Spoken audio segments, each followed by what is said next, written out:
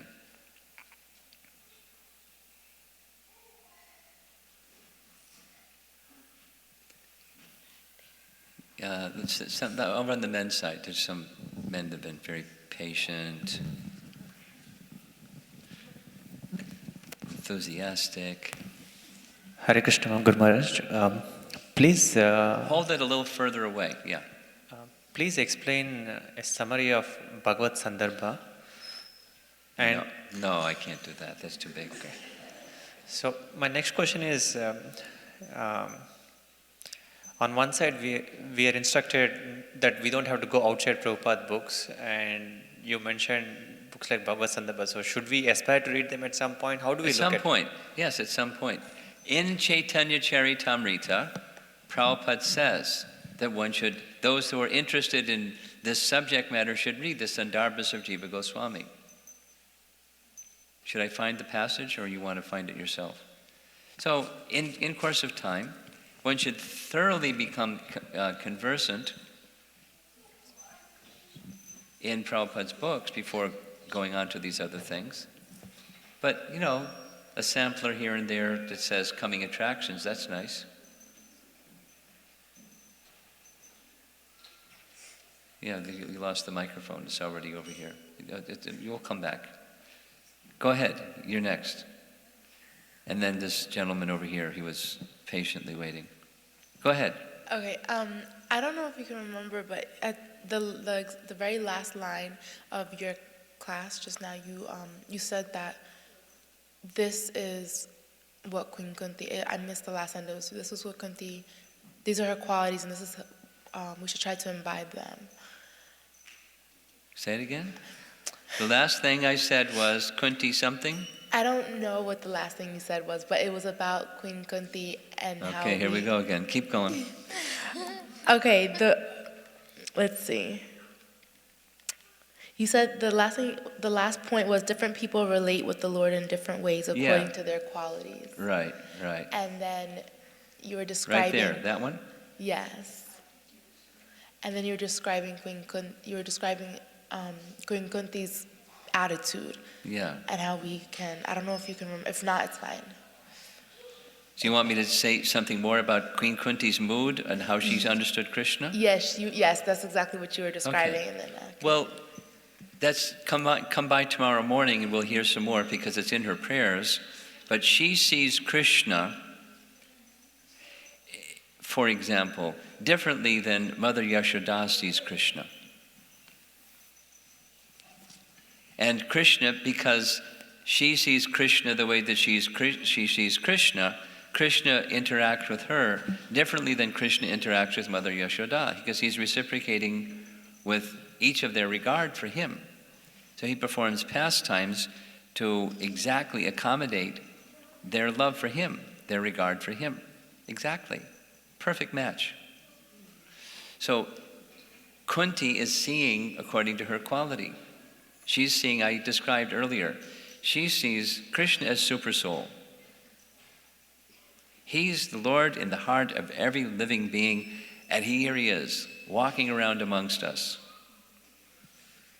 And he's coming to me like he's my nephew, like my brother's son.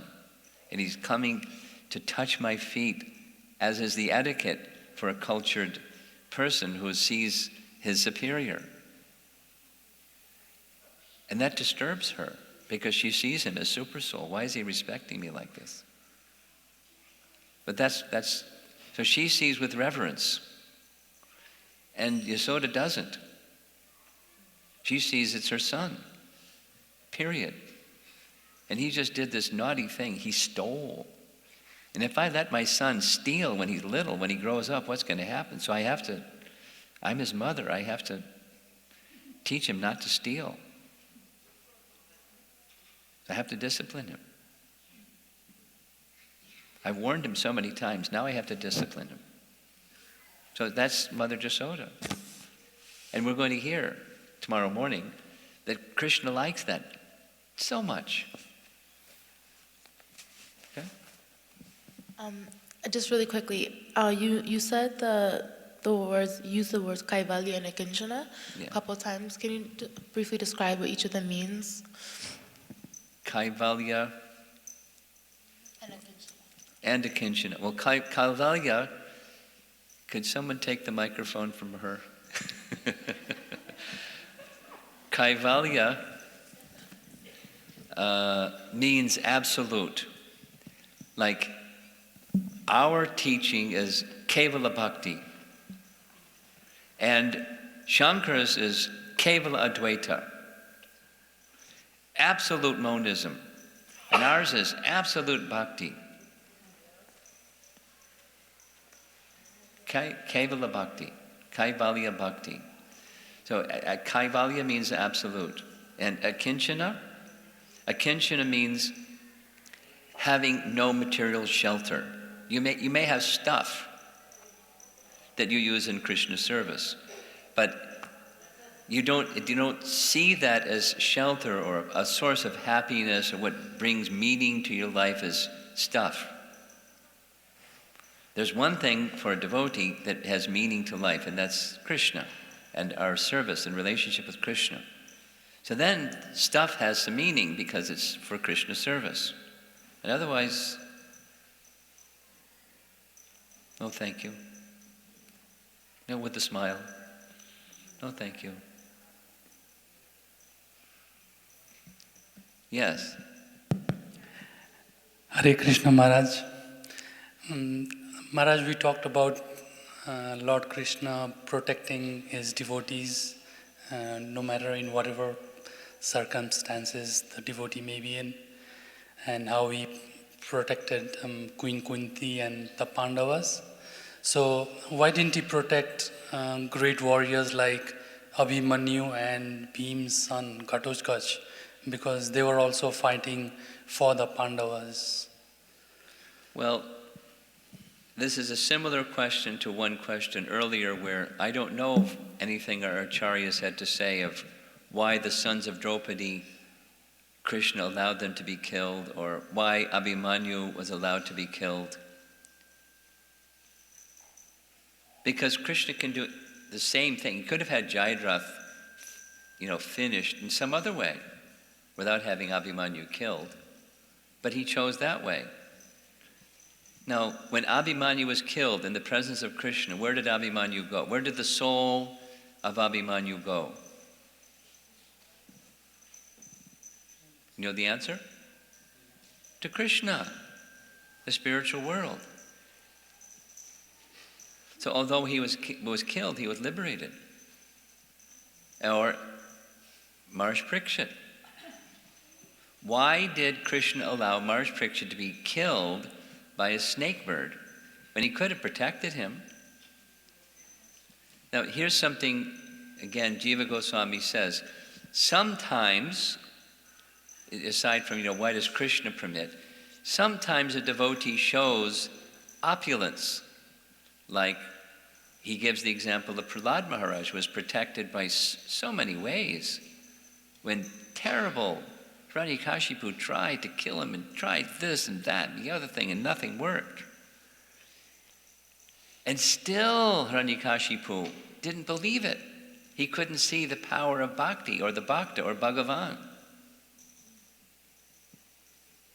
Sometimes, Jiva Goswami says, the devotee doesn't exhibit such opulence, as in the case of Maharaj Parikshit. But the pure devotion is exhibited of Maharaj Parikshit, and similarly the pure devotion of Abhimanyu was exhibited. So he's glorified even till, 2016 in Paterson, New Jersey. Because of his bhakti. And how dear he was to Krishna because of his bhakti. Now, Krishna's protection doesn't mean you'll never stub your toe, or you'll never get old, or you'll never die, or you're a warrior on the battlefield, you'll never get killed. That's not the measure of Krishna's protection. But Krishna's protection is to protect you from the harm of losing your devotion. That's the greatest danger. The greatest danger. That didn't happen with Abhimanyu, right to the very end. He was a hero. Now, according to laws of Dharma, he'd go to heaven. But according to his being in the presence of Krishna, he went to Krishna.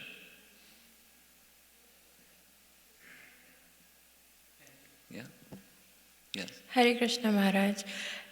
If we have a very small window, and I'm just thinking of any mathematical problem, and if you don't know all the parameters and everything, then it becomes very difficult to solve and very difficult to understand. But similarly, do you think that if we had vision, like we could see previous birth, or we could see what is happening to the soul, like you said, he went to Krishna, if we had all of that clear to us, would that make Krishna Leela easy to understand? I mean, would that be helpful? I mean, do you think that all these parameters would make it a little bit more soluble and, understandable? Let me say back what I think you're asking, and you tell me if I've got what you're asking. Okay. It's different words, but here we're hearing both from Queen Kunti and Prabhupada's purports and Vishwanath Chakravarti Thakur's purports.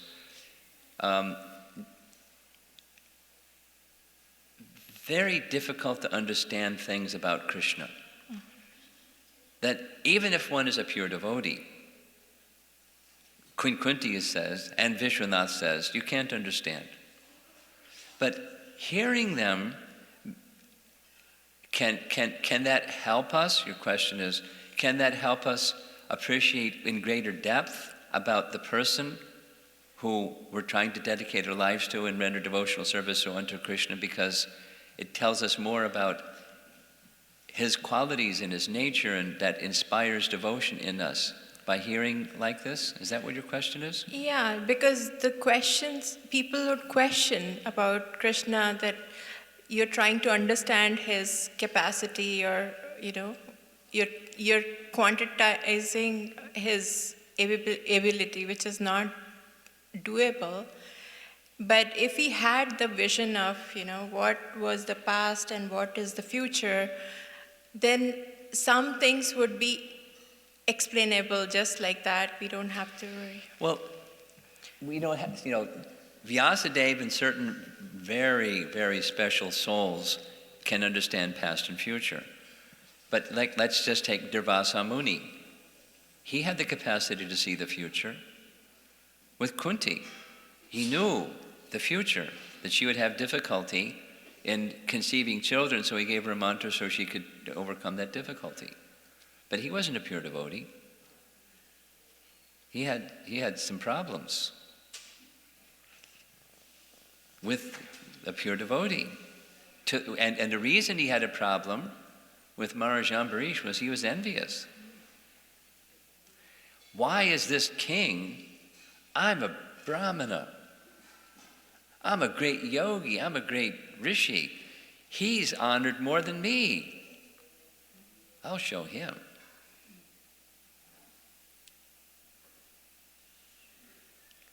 Something was wrong in his heart, and it came out, because what's in comes out. So he knew past, he knew future, but it didn't help him, because his heart was not cleansed. Rather, so back to what I thought you were asking about, is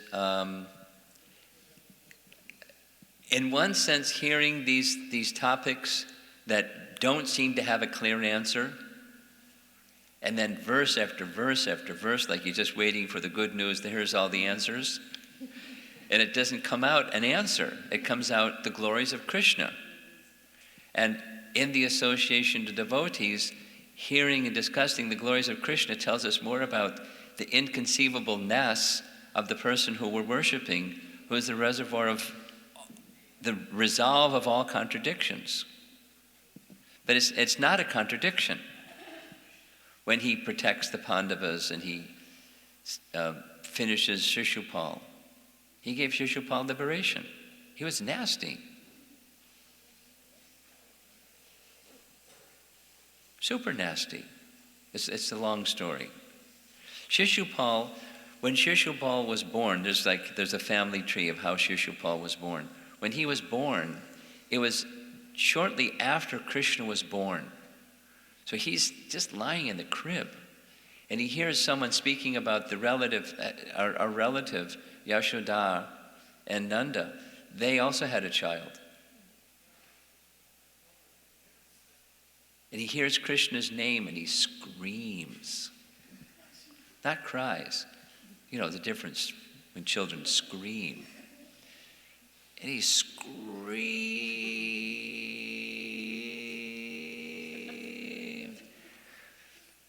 And he didn't stop. And it went on for hours and hours, and they went to get doctors and nothing would stop him. He screamed day and night for 3 weeks, screaming, just hearing Krishna's name. It was inbred, it was in his genes or something, you know.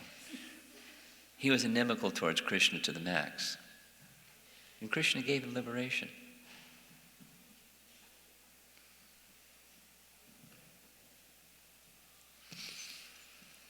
Now the picture doesn't look very delightful, he just,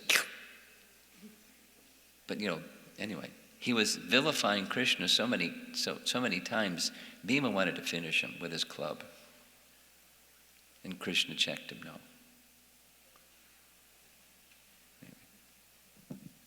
Yes, in the back. Thank you, Maharaj, for the wonderful seminar.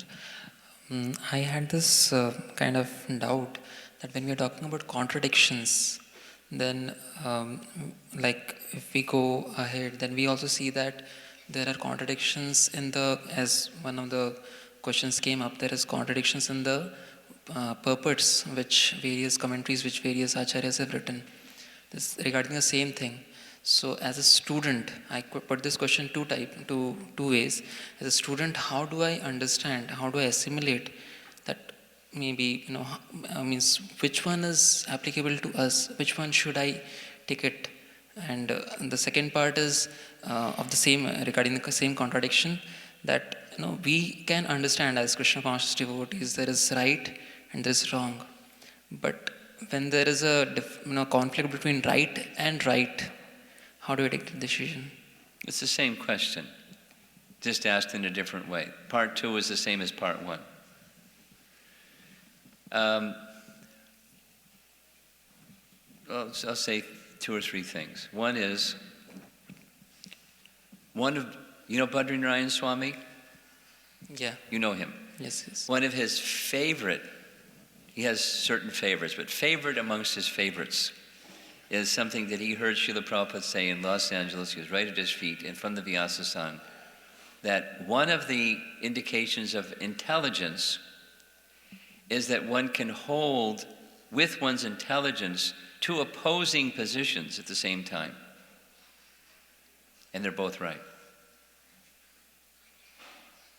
Now the mind can't do that, because the mind is binary. It's either a 1 or a 0. Either or. That's a sign of intelligence. So one of the answers to your question is you can't unless you have that kind of intelligence. Because it's the intelligence that can say this is right and that's right. The mind can't do that. Second, something that Bhaktisiddhanta writes in Brahma Samhita. It's in that really long purport where it's describing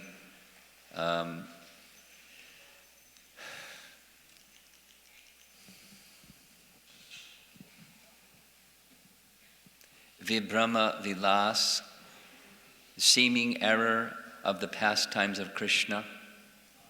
And he's talking about Jiva Goswami and the Swakiya and Parakiya. And then Vishwanath says something.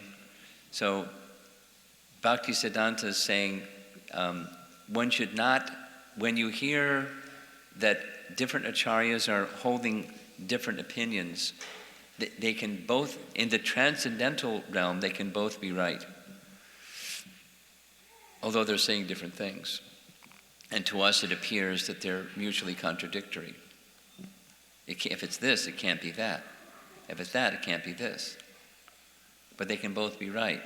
So we may not have the capacity to understand how they're both right. But with faith in our acharyas, not in, bhakta so-and-so and another bhakta so-and-so, but our acharyas that have transcendental revelation, and they're disclosing in their commentaries different, apparently contradictory things. Just with faith that although I may not be able to understand how they reconcile, they appear to be contradictory, we can accept them both. And we don't take sides. Taking sides means this one's right, so that one's got to be wrong, because they're saying different things. We don't take sides. We may have a liking, I resonate with this particular view, but we don't speak against the other particular view. We should be very careful at least. I mean, there are subject matters like that in our Gaudiya tradition, without going into it. There are such subject matters. Swakiya and Parakiya is one of them. But Bhaktisiddhanta takes the position, Jiva Goswami cannot possibly take a position other than Chaitanya Mahaprabhu, or Rupa Goswami. It's not possible. So even he may have written such and such, he cannot take the position other. Anyway, and then he gives an explanation. Vibrama Vilas, etc.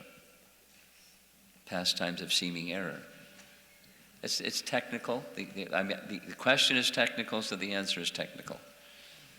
They probably lost 80% of the audience in giving the answer, but Hare Krishna. Over there, and then these two, and then we're done. Hare Krishna, Guru Maharaj. In the last few weeks, I met a few Muslims, and you meditated on things? I met a few Muslims. You met a few Muslims? Muslims, okay. How do we explain what we do to them, especially when they say that, Muhammad is the last messenger of God? How do we explain these things to them? Well, it depends on the person, but my experience has been, if they're reasonable, you speak principle.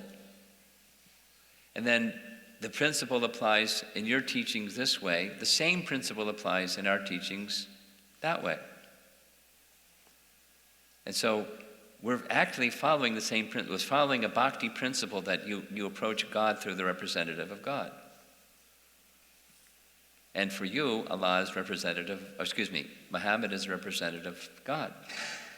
So follow his teachings. Same thing that Prabhupada would say. If you're a Christian, then follow his teachings. He says, don't kill. So why are you killing? So you ask the person to follow the teachings, and through the teachings that come from the teacher, then you'll reach God. So, in Muslim religion, what is the injunction on vegetarianism, or What's the intention? injunction on vegetarianism? Is there an injunction on vegetarianism in Muslim religion? Take the microphone. It's in. I'm not a scholar of Islam, so I can't answer in a scholarly way, but I know what Chaitanya Charitamrita says. And there's discussion about cow killing between Chandkazi and Mahaprabhu. And what Mahaprabhu says is the conclusion of the Quran is the higher principle, that there should not be. There's concession earlier for those that can't control themselves, but the higher principle, this is cows, not vegetarianism. So I can't answer more than that.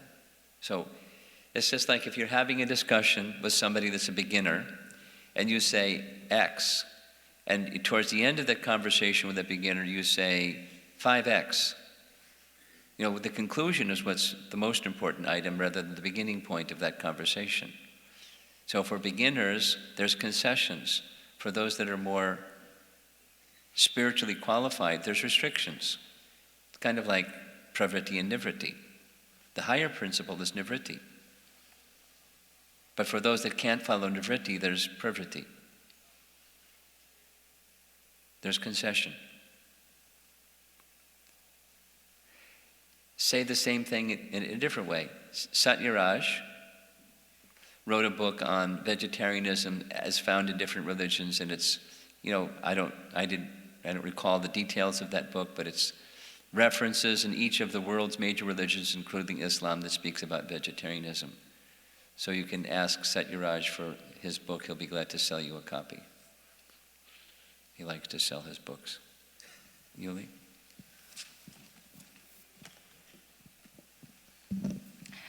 Maharaj, my question is about qualities. About qualities? Qualities.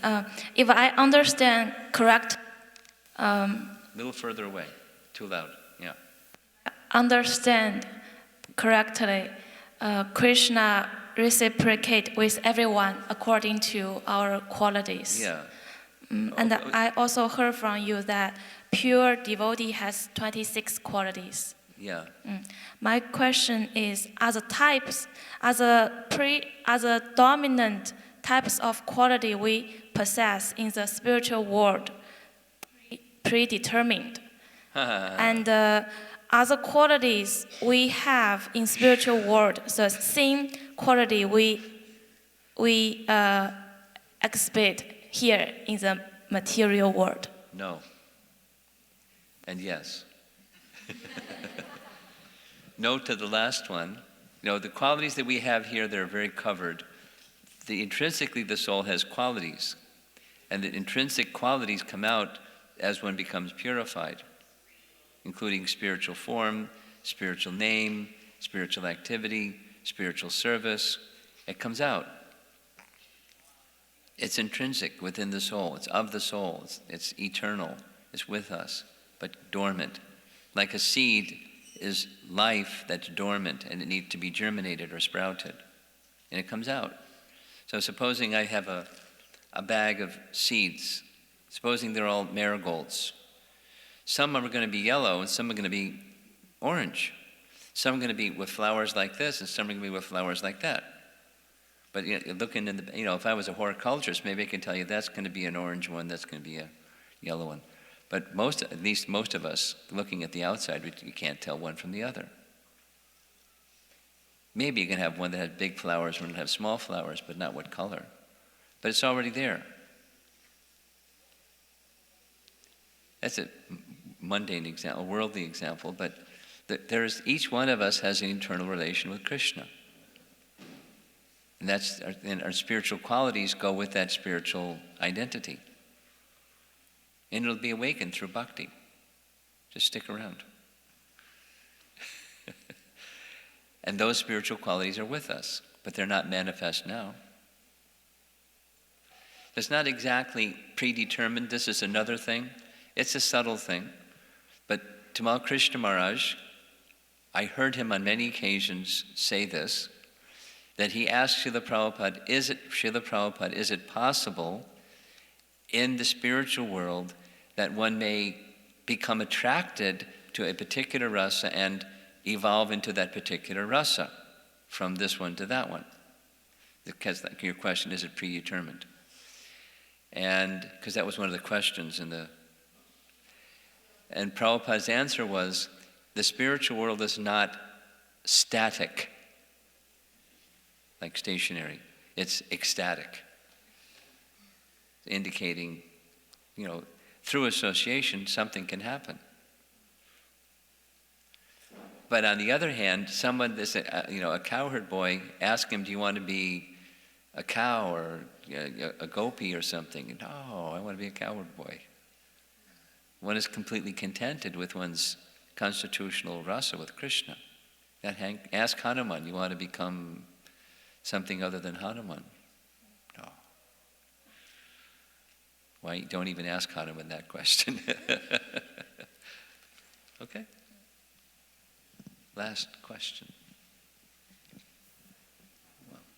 20 to 8. Guru Maharaj, this is in regards to the sincerity that Queen Kunti talks about, calling out sincerely. Yes. So I always have this personal struggle of trying to really determine if I'm being really sincere in my purpose. Most of the time, it feels like I'm always at the center, or maybe a little off center, but just kind of trying to understand, is there a way to determine, am I really being sincere in my purpose? And You're trying to understand? If I'm being sincere in my purpose in bhakti. Okay.